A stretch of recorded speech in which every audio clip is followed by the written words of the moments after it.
about your Manchester United journey? Once you got into the academy, I remember you saying that you had a lot of tough competition, didn't you? Yeah. And from when did that start, and how did that go on? So that was, I mean, like I say, I remember when I first went, obviously from playing grassroots to Man United, the step up was obviously massive, and I know the last few years they've been sort of just off the top, but at the time they were arguably the sort of best club in Europe. So obviously the players they could attract were a really, really high standard. So when I first went in, you know, all the other keepers above me, below me, my age were all very good. And then as you get older to sort of under 15s and 16s, they can start bringing players in from further away.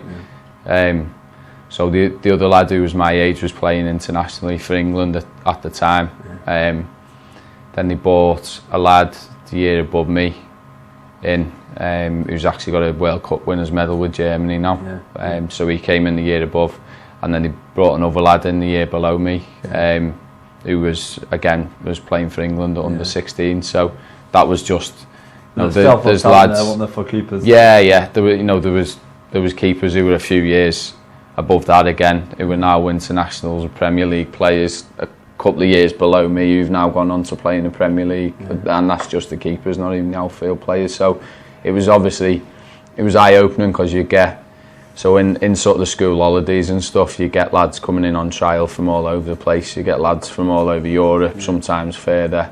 A lot of Irish lads have come over. So I mean, they could bring anyone in. Do you know what I mean? They could, from all over the world. So, and I think that's only got, you know,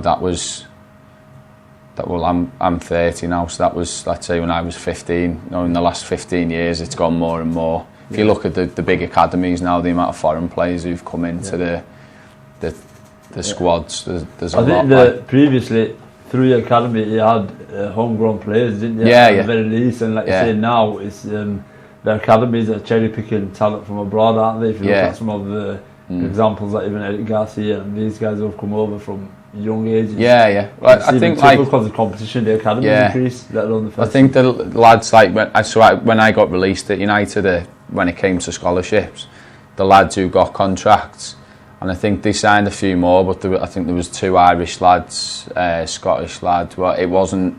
Whereas if you looked at a Man United youth team now, or even a Leeds youth team or wherever, there'll be lads from all over the world in there that they can literally just cherry pick from anywhere. At any point during your youth career, did you get tired of playing football, or did you get tired of the competition where you thought? No, to be honest, I didn't. I enjoyed it. I mean, the Man United was brilliant for sort of your life experience and everything. It was just ran perfectly in terms of life experience. We had tournaments abroad and things like that. It was always, especially as a goalie, there was always the opportunity to work with, to train with much older players. If you'd have groups of goalies together, so at sort of 14, 15, you'd be training with goalies who were in the reserves or whatever at the time. So there was always something different and something going on. So from a youth career point of view, they were very good as well at making sure. So although you probably wouldn't think so now, looking at me, my birthday's right at the end of August, so I was one of the youngest in the team. So there was times where if we had a game, then sometimes the other goalie who was my age might play in that one, and I'd just play down the year below, so I was still getting a full game in rather than just sitting on the bench. There'd always be something to help you keep developing. Do you know what I mean? It was. And to be honest, I've heard that before about Manchester United, where they said that they looked after the players just generally as an academy, to give them life skills in case. Massively. Career-wise. That leads on to me asking that. For example, the reason I asked that question was when I was at college. A couple of the lads who were doing footy coaching, they were in the academies at 17, 18. One was at Scunthorpe, one was had been at Grimsby. But when it got to the competitive side, get that final professional contract, I remember him saying that they had about 8 players and 1 professional contract to give, and he'd already made an appearance and things like that. But at that point, they'd reached their tether, maybe because they knew that they weren't going to get a professional contract, but they'd had enough of football. I think for me, the timing was right in terms of I still had grassroots stuff all the way through primary school and all the rest of it. But I can remember a few lads who I've played with who were in academy football from like 7, 8, whatever, and by the time they got to 16, you know, they might have been at the club for like 8, 9 years, get released at 16, and because they don't know any different, they just, like you say, just fall out of love with it, and they end up, by the time they're 18, 19, they fell out the game. You know, and they've spent like 8 years being in the top 0.5% in the country or whatever at a top academy, and then they just fall out of love with it, don't enjoy it. And it's that dream, innit? You get given a dream, and I think to a certain age you get made to believe that that dream's going to happen. I remember we had the Premiership referee John Moss down here at our awards evening. He was a former teacher of mine. And he came down and he was saying the same, that his dad always told him that he was going to play for Sunderland. And he made it all the way through the academy. Then he got injured, as happens quite often. And then in the end he didn't make it, and he did a bit of coaching, then he did teaching for a while, ended up as a referee. But he was talking about the same impact of having the dream, being told to you regularly, and you believe in the dream. Understandably, that's your motivation, isn't it, the end dream? But what can we do to prepare players, or what do you think is best to prepare players for that possibly not happening? Yeah, it's difficult. I think that you've always got to have the sort of, even coming through the academy stuff, for me, they've always got to be aware of the sort of realism of the situation. That, so for example, again going back to Man United, they were massive on your schoolwork and your behaviour at school and stuff like that. So if let's say, for example, you got suspended from school, they'd stop your training for a week or whatever. So they knew that football was your. So if you were sort of not performing as such in school, they'd take football away from you. So I always remember we had a tournament in Hong Kong. It was like 10 days in Hong Kong. Brilliant, best youth tournament I've ever played in. And I think one of the lads got suspended from school the week before, so they just pulled him out of the squad and put someone else in. And he'd obviously been in the squad in the build-up all the way through, and because his behaviour wasn't good enough in school, so I think, and from my personal, I mean, I didn't expect to stop playing at 22 and then have to go into something else, but I would always make sure that they were still doing everything in school, and there was always a backup plan or a, do you know what I mean? It's hard because obviously to get to the top you do need that tunnel vision of focus and everything as much as possible, but I think there does have to be that element of real life as well. It might be that you're not good enough, it might be that you fall out of love with it, or it might be something that you can't control, like you get an injury or whatever. So because in other sports, for example rugby or the sports that don't pay as well, or that don't have a bigger dream, just to say, kindly, even in women's football, a lot of the players would go in with a second career, wouldn't they? With their main focus, knowing that even if I got into that sport at this moment in time, it might not pay well. So naturally, you end up in a better position if things don't go well. And I think maybe because football, there's so much money involved in it, the financial side, and there's the sensational side where if you play for Man United, dream scoring at Stratford End or whatever it is, or the Kop at Anfield, and then the dream's much bigger as well, isn't it? It is, but I think as well, obviously there's like what is the dream as such, like you could have a 15-year career in League 1 and League 2, but you're still going to have to do something else afterwards. You're not going to be able to retire at 35 or whatever if you've played for 15 years in League 1 or League 2, whereas you could play, looking at wages now, you could play 4 or 5 years in the Premier League and then never kick a ball again and probably still be able to retire. Do you know what I mean? So is that how big the pay gap is between League 2 and the Premier League? Generally, you might get the odd. Well, they put a wage cap now on League 1 and League 2 as well, haven't they? So it'll. But generally, you're not going to get. But do you see that happening with the Premiership in terms of a wage cap? Because wouldn't there be general problems? I don't know. It's hard, isn't it? Because the problem is the Premier League makes that much money, sort of from the TV rights and all the rest of it. The only way they'd ever put a wage cap on it is if it's a worldwide thing. So if they put a wage cap on and they don't in Spain, then all the best players will go to Spain or to Italy or wherever, won't they? So they won't put a wage cap on unless all the top leagues have to do it together. Because I see the problem of, for example, I know it's probably after a few of these clubs have gone bust, like Bury FC, but I see a big gap now. If you're the Championship club or you're the Premiership club and you can pay whatever you want, then League One and League Two clubs are going to suffer, and it's going to be harder for a League One team to make it to the Championship. Oh yeah, of course. You won't get a Wycombe Wanderers coming up through League One to the Championship like they have done, barring a miracle.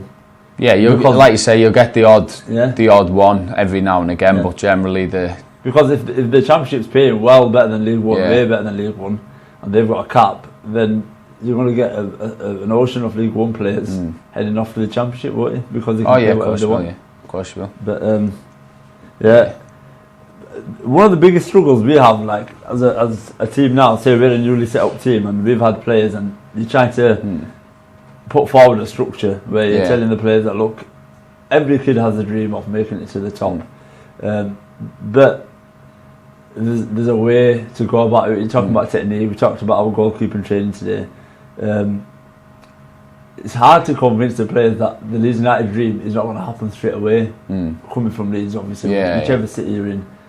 And that's one of the struggles that we lost a couple of players. I think one of the challenges that I've always found is that, you know, it's not sometimes necessarily the blunder, it's the one that you think that, oh, you could have made a very good save, and then that catches on your mind, the one that you possibly could have saved. Not the necessarily blunder, and that causes the next mistake. Personally, that's always been an issue with myself. That you think, oh, well, I should have saved that one. That's what I mean. Like, for me as a keeper, you've got to make any analysis needs to be after the game. You know, regardless of whether it was a great save, a mistake, or like you say, one that no one else will see, but you think you could have done better. As soon as you start analysing it in your head during the game, you're always risking something happening again because you're not concentrating fully on the game. So it's kind of, as soon as something's happened, it's gone on to the next one, and then, like you say, after the game, you can go back and think, right, that situation I could have done this, and that situation I could have done that. The problem is when you play league football, you've got a lot of time to think, and you've probably got a better experience of this. Is that you've got a crowd behind you sometimes, haven't you? Well, how did you? What's the biggest crowd that you possibly played in front of, and what's the most difficult crowd you face as a keeper? The biggest will be, we played Sheffield United away when I was at Rochdale, and it was probably the most difficult in terms of so I was actually on the bench, and our keeper he came out for like a low cross and got knocked out after about 40 minutes. So obviously I came on. It took them about 10 minutes to get him off the pitch. So I was literally just stood waiting to come on for about 10 minutes, and obviously you can, during the game, you don't really hear like individual obviously you can hear noise, but you don't hear individual shouts. But while you just stood at the side of the pitch for 10 minutes, and obviously there's fans trying to get into your head before you even start, do you know what I mean? So that'll have been the biggest crowd. I don't know what it was, but it was away at Bramwell Lane. You can guess it was a big crowd. And then again, that's just part of being a goalie. You're the only one on the pitch who's constantly near the crowd, effectively, aren't you? So, and obviously there can be a period of the game where the ball's in the other half and you're not involved with it, but you can't let yourself get, as soon as you start listening to that, because there's all sorts of get shouted at you. So we were at Cardiff game with the Leeds United, and their keeper, who was it? It was a bit. Well, he's not for a keeper. He's not chubby. He's not overweight. But they kept on every goal kick. They kept you, and then and then that was every time he had a goal kick, and No, I remember one game, another one would come on. I think we played Walsall, and the first back pass I got off a teammate had only been on about 30 seconds. He played to my left foot. I wanted to strike it and sliced it, but it was the first kick I'd took in the game. So then, like you say, the rest of the game, then every single kick of fans on you. But if you start letting that sort of stuff get into your head, then you're gonna. You just got to laugh at it, really. Anything that comes from the crowd, otherwise, But a bit of advice for Gibran here. We've said to Gibran, Matt, you've seen him. I've said to him, he started to play for a junior team. How old are you now, Gibran? 15. I said to him he should have a go at being a keeper. Oh no, I'm 16, sorry. He's 16. There you go, maybe not. The brain has frazzled now. But no, I've said to him, honestly, he's shown some good signs working with you, and that he should give it a go, because the goalkeeper position is not always sensationalised when it comes to, like you're saying, when your dad was a manager, you have to go in net, no one else wanted to go in net. And he's shown good signs of being a goalkeeper, and I think that sometimes as a goalkeeper, am I correct in saying, you might correct me on this, that you might have a better chance of, because it's a niche position, isn't it? Oh yeah, it is, it is niche. I mean, I always see it as almost like a solo sport. Like, it's almost like a different sport. So you train on your own. Yeah. You're in a different kit. Yeah. You're the only one that can use your hands. Everything you do is completely different to the other 10 players on the pitch, isn't it? So I think if you enjoy doing it, you need to enjoy it to start with, because I think there's no point in being it. You won't put yourself in front of that block and dive out the striker's feet if you don't enjoy it. Do you know what I mean? You won't. So, but I think it is, it is a really rewarding position if you enjoy doing it. Yeah. So I mean, I would, from the 3 sessions you've done, mate, give it a go. And I think that, just at the final one, I just think that I've always found whenever you're going, no one ever enjoys goalkeeping until they've been forced to go in net after a while. And see the purpose of it. Myself, I never had the ability to go out in net, and when I was in school, I used to in the playground, stood in net. That's how it started. And I went footy coaching, and then had to be coached in all aspects, and then played a lot of 5-side, and then you start saying, well, when I make a save, it's like scoring a goal, because the credit you might get from your teammates is just as much as score a goal. But you don't really see that until you've been in net, until you've been forced to be in net. Well, Matt, thanks a lot. No worries. Obviously, if you're watching the video, SB Goalkeeping, and definitely recommend it. But thanks a lot, Matt, for coming. No problem. That's one of the struggles, that we lost a couple of players who were developing, but weren't at the level. And as a coach, you're trying to convince them of the long-term future, rather than, if you're a 12-year-old, think that you want to make it into the academy at 13. But it's a struggle. What can you advise us on that, or what can be done, or what are your experiences with young lads who think that, or young girls that think they can make it straight away? Because I think for me, I do think it's a bit of a generational thing. I think, like, social media and stuff, people expect they can just put hard work in for a week and they'll get whatever they want at the end of it. You know what I mean? Whereas it's before all the social media stuff, I do genuinely think people were a lot more willing to, right, if this is a 5-year process or whatever, then I'll put the work in for 5 years. Or I think kids do just expect something to come instantly. Do you know what I mean? Without that constant hard work, or if they might put hard work in 1 week and think, right, that's me done now. It is difficult, it is, but like you say, it's just trying to explain the process to them, and how, like, how you do need to continuously do it. All the top, if you listen to any interviews or anything with the elite sports people, business people, whatever, they always say about consistency and being like, the same process every day. So, like, someone like Ronaldo or whatever, I would imagine he'll be up at the same time every day, he'll eat at the same time, train at the same time, and it's hard to get that across to kids, isn't it? Do you know what I mean? That they've got to do it consistently all the time if they really want to get to the top somewhere. And I think as well, it's finding, if they don't want to put the hard work in and they don't enjoy putting the hard work in, it's probably not the right thing for them. Do you know what I mean? I think if you're in the right industry as such, or whatever you want to call it, I think you actually enjoy putting hard work in if you can see yourself getting better at the end. But it's all sort of convincing them, if you can get a session where they do really work hard, and then you can tell them at the end, look how hard you worked there, and look how much this improved or that improved, so they know, actually, if I work hard, this is going to get better, so I'll work hard again next week, and then that might get better, and so on and so forth. Your goalkeeping sessions have been a lot of fun, been very engaging. It encouraged me to come out on my show with them, but glad you've enjoyed them. No, they have been fantastic. All the kids have enjoyed them as well. Yeah.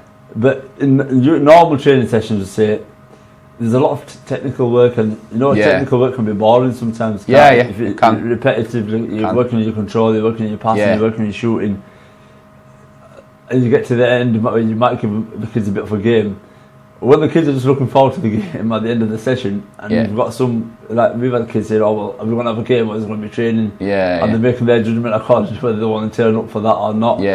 It's like you're saying, it's a mentality thing. I mean, maybe it's the fact that if you've got parental support and they're kicking that technique into you, they're reinforcing that message, look, you need to work on your technique, you need to work on your technique, it works. But here, with the lack of parental support, we're finding that a bit of an issue, because it's like, you've got the talent, you can make it, but you're focusing maybe for 6 weeks or 6 months, and by the end of the season you're expecting to be playing for Leeds United. Yeah. I listened to something, it was only this week, I'm sure it was Ronaldo they were talking about, and they said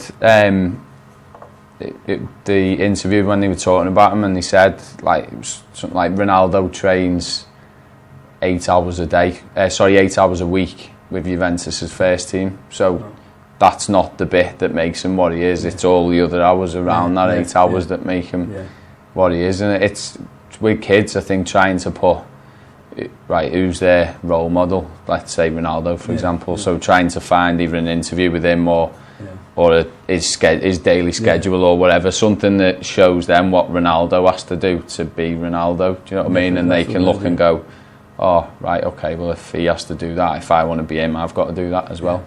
Do you know, because I think most kids would be surprised by how much work Ronaldo actually does to get where he is. Do you know what I mean? They'll think he goes and kicks a ball about a training for 2 hours a day and then that's him done. But it's the whole, for him, it's a whole 24 hours pretty much that is organised, right down to when he sleeps, when he eats, everything. So, do you know what I mean? If you can find out who their role models are or whatever and try and find something that says what they do daily and show the kids that, then they've got a bit of a... Definitely. Do you know what I mean? Yeah. Messi or Ronaldo for you? I'm one of them that changes his mind all the time, to be honest. I think for me a big thing, having said that, I mean Ronaldo's 35 and still looks as good. Messi's a few years younger, isn't he? So I've changed my opinion as well. I was always for Messi's game. Yeah. I think Messi hasn't been what his game was, where he used to dribble, close ball control, and score some ridiculous goals. He hasn't done that for a number of years. I think as well for me, I've always said that I think, in my opinion, Messi's got more natural ability and Ronaldo's had to work for it. Definitely. But I think Ronaldo's work ethic is unbeatable. I think you'd struggle to find any athlete, never mind footballer, that is as organised and works as hard as him, and I think he's got there through that, whereas Messi's probably got a little bit more natural talent, in my opinion. Because if you look at Messi, looked like that from the minute he stepped on the first team pitch at Barcelona. He looked like that, whereas if you look at Ronaldo when he started at Man U, you could tell he had loads of ability, but he was all over the place in terms of his decision making and stuff, and he's obviously worked to get. And the fact that he's done it in 3 different leagues. Yeah, exactly, and at international. I mean, he's just scored his 100th international goal as well, hasn't he? 101 I think he's got now, so whereas Messi hasn't quite to that extent at international level, has he either, so. But before we conclude, I'd say your career, any regrets, any things that you wish you might have done a bit differently? No, I wouldn't say regrets. No, there's nothing in terms of I would make sure I worked as hard as I could at every session and all the rest of it. There's nothing in terms of regrets. Obviously, probably should have let the shot in that broke my wrist and ended it all. That might have been a better decision, but no regrets. Was that in training or was that in a... It was in the warm-up for a game. So we had a game, a home game, and I was on the bench. So the last 10-15 minutes of the warm-up, while whoever was starting to do kicking distribution with the goalie coach, and I'd go off, or whoever was on the bench would go off and do shooting with the strikers. It was just a innocuous. The lad hit it and it wobbled and dipped all over the place, and I knew I'd done something straight away, but I ended up I sat on the bench for that game. It was a couple of weeks actually of still training and what have you before I actually went for an X-ray, and then it all started from there. Wow. So you managed to stay a couple of weeks without getting an X-ray? Was it? Yeah, it was sore, so I was strapped up and taking anti-inflammatories and stuff, but so I had one operation then and played another couple of years, but it was never right, and then I had a second op, and then third and fourth and fifth, and obviously that was when it stopped then after that. So I think positionally the most mentally taxing position is the goalkeeper one, and if you look at in terms of injuries, coming back from injury, you have to trust your body for the whole game, don't you? 100%. Letting a goal in and getting forward to the next one. Yeah. How did you deal with that kind of pressure? I think it's difficult. It is difficult as a goalie. I'm not going to lie and say like every time I made a mistake or whatever I could just brush it off and wipe out my head straight away, because it's a lot easier said than done. But I think that's what all the best goalies can do. You know, if they let one through the legs, oh yeah, they'll come back to it at the end of the game, but if they let one through the legs, the second they've done it, it's gone then, and they've forgotten, they can go on and play. I always say to the young kids now, like, if you make a mistake in the first minute of the game, you can still be man of the match, or you can let another 3 in, do you know what I mean? You can kind of, it's how you react to it. You're going to make mistakes right up to sort of Champions League level of goalies will make mistakes. It's more how you react to it afterwards rather than... Definitely. I think a fantastic goalkeeping coach from SB Goalkeeping Yorkshire. We'll give him a shout out because he's been working with Sporting Leeds, and you'll see some of his clips on our channel as well. We thought we'd come and have a off-the-cuff chat. We've got Morris here, Brown here, Seb as well. They'll chip in with the questions, okay? Matt, the first question I wanted to ask you is, what is your first footballing memory that probably inspired you to play football? First football memory, I'd say, to be honest, we spoke about before, was probably Everton winning the FA Cup when I was 4. Unfortunately, we haven't done since, but that was my first memory of watching football anyway, yeah. Did you go much to games, or was it a situation where you watched football at home? No, when regular at the time I wasn't going, but when I was a year or so after that, I was 5 or 6, I got a season ticket with my dad at Goodison, and then I had it for about 12 years, until I started playing myself on a Saturday at 3 o'clock, and then obviously I had to get rid of it because I couldn't get to any games, but I had a good 12 years, I think, with a season ticket, yeah. I'm assuming you started your journey through grassroots football, obviously. Yeah. What age category was the first age category that you started playing in?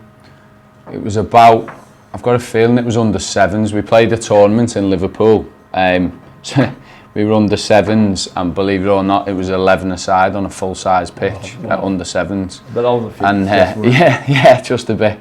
So we played in that. And I did a bit of I played outfield a little bit and played in goal a little bit, and it went from there. Then after that was like a summer tournament, and then from the next season we played in a sort of local league, and it cut back. That was the first year in mini soccer then, where it went down to 7 aside again. So we did that for a couple of years.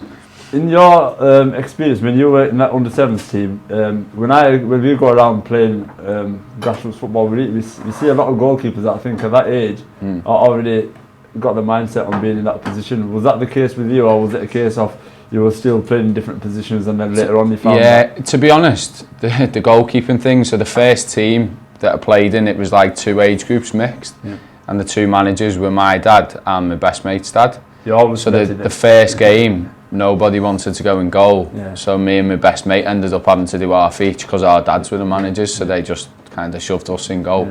And it turned out we both actually enjoyed it, and so we had a couple of years of sort of playing in goal but doing a little bit of outfield stuff as well, and then probably as it got to 9, 10, it was just goalkeeping then.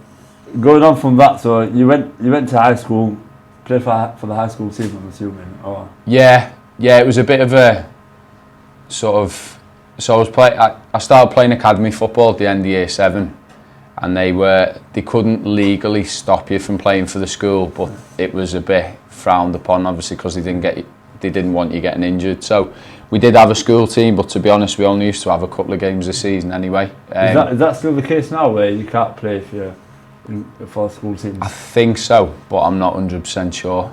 I don't know, to be honest with you. Because I remember when I was at Shakespeare, there was a young lad who was a very good player. He was only 8 or 9 at that time, and he was saying he'd been scouted for Leeds and he couldn't play. I think he came to 1 session. So I don't know whether, again, that was advisory or... like I said, it wasn't... They couldn't sort of legally stop you from playing for the school, but they did sort of frown upon it because they wanted you... Obviously, they didn't want you getting injured and wanted you sort of being fresh, effectively, for their training sessions and their games, so... When was the first time you got scouted for anything serious? So I had, I think it was the end of year 6 in school. I went up to Wrexham at the time. I think they were in League 2 and trained like with the goalkeepers there for a few months, and nothing came of it. And then the start of year 7, I went up to Man United.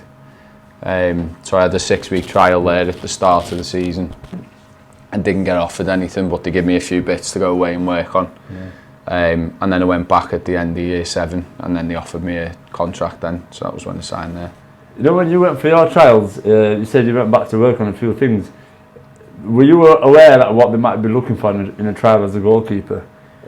What the scouts might be looking out for? So obviously I used to go to a goalkeeping coach who had sort of weekly group sessions. Then Man United asked him to do some sort of scouting for them effectively. Yeah. So it was through him that I went up on trial. So I did the 6-week trial, and that was just a kind of going. Yeah. Obviously you were getting coached while you were there, but there was nothing specifically that they said. But then at the end of the trial, so for me it was distribution and communication were the 2 things that they said to go and work on. Yeah. So I had I think that ended in November, so I had 6 months then to go back to the grassroots team, work on that, and then go. They had end of season trials that I went to, and that was when I got signed.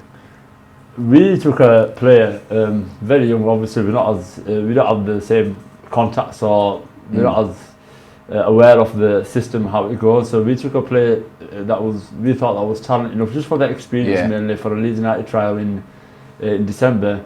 Yeah. Coaches or parents weren't allowed in, and you didn't get feedback unless you went through to the next stage, which I thought was a bit frustrating as a coach, or even as a parent, because you really want to know what your player or your child should improve on, what he's got to work on. Definitely.